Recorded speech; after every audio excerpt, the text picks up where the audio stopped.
And what are three things that you're really concerned about right now?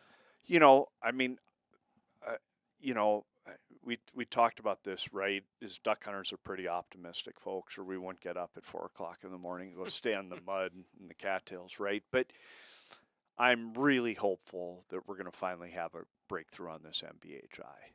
Describe that. Type 1 wetland that may only be wet for a couple weeks in the spring, really super valuable when ducks are first returning.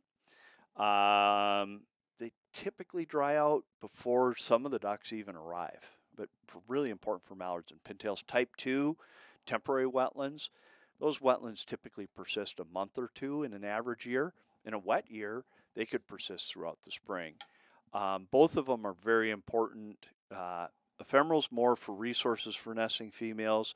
Temporaries are important as we start to talk about duck distribution on the prairies and settling patterns. So, they're very small, very shallow, at extraordinarily high risk to drainage because they're small and shallow.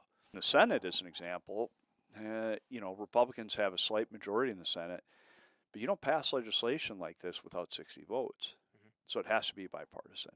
And the Republican majority in the House is very narrow, so it likely needs some Democrat support to pass out of the House. So it needs to be true, good bipartisan legislation to make it through the process and get it onto the president's desk.